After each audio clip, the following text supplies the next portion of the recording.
किसी भी एक पार्टिकुलर चीज को ब्लॉकबस्टर बनाने में पूरा का पूरा हाथ पब्लिक का होता है, लेकिन उससे पहले उस कंटेंट को उस लायक तैयार करना होता है कि पब्लिक का पूरा प्यार मिल पाए।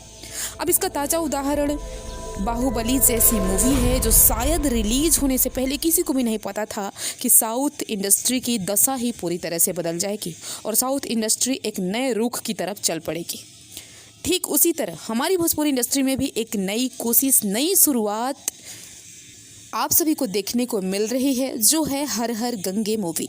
और सौभाग्य है कि इसका शुभारंभ हमारे पावर स्टार के हाथों ही हो रहा है। झमकौला से हुई पहला ब्रांड। जी हाँ, हर हर गंगे मूवी रिलीज से पहले ही ब्लॉकबस्टर होती दिख रही है। आज अगर छोटी सी इंडस्ट्री भोजपुरी की फिल्म पैन इंडिया स्तर पर रिलीज करने की चर्चा चल रही है चारों तरफ, तो इससे बड़ी सौभाग्य की बात क्या ही हो सकता है हमारी भोजपुरी इंडस्ट्री के लिए। आज बड़े बड़े इंडस्ट्री के एनालिसिस्ट जैसे कोमल नाटा हो या फिर तरन आदर्श जैसे मूवी क्रिटिक और एनालिसिस्ट हो, अगर हर हर गंगे का प्रमोशन करते दिख रहे हैं, तो आप इससे अंदाज़ा लगा सकते हैं कि हमारी भोजपुरी वाकई में एक नए मोड़ लेने वाली है, नई दिशा की तरफ जाने वाली है। खैर, इस बात की चर्चा तो चंदन उपाध्याय कई महीनों से करते आ रहे हैं, पर शायद हम भरोसा नहीं कर पा रहे थे। पर अब वाकई में ऐसा लग रहा है कि पवन सिंह एक नए रिकॉर्ड की तरफ बढ़ते नजर आ रहे हैं, और ये रिकॉर्ड बनता है तो केवल उनका ही नहीं बल्कि पूरी टीम का योगदान, मेहनत और हिम्मत और संघर्ष को दिया जाना चाहिए।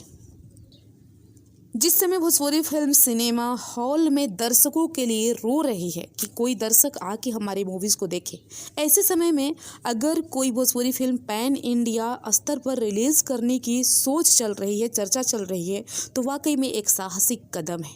और इससे आप अंदाज़ा लगा सकते हैं कि पैन इंडिया मतलब कि मूवी में दम है, तभी कोई इतना बड़ा हिम्मत कर रहा है। प्रोड्यूसर ऐसे ही डिसीजन नहीं ले लेगा पैन इंडिया के तहत रिलीज़ करने का, क्योंकि पैन इंडिया मूवी को कैसे लोग देखते हैं, किस तरह के दर्शक होते हैं देखने वाले, ये आप सभी को पता ही होगा। तो उम्मीद करते हैं कि ये मूवी हम सबकी उम्मीद पर खरा उतरे और इसके भले ही इसके रिलीज़ होने में थोड़ा देर हो, लेकिन बेहतरीन तरीके से इसके VFX, एडिटिंग, हर चीज़ों पर काम किया जाए। आप क्या कहेंगे इस पर कमेंट जरूर करें और मेरे भी चैनल को सब्सक्राइब करके वीडियो को लाइक शेयर करें। मिलते हैं नेक्स्ट वीडियो।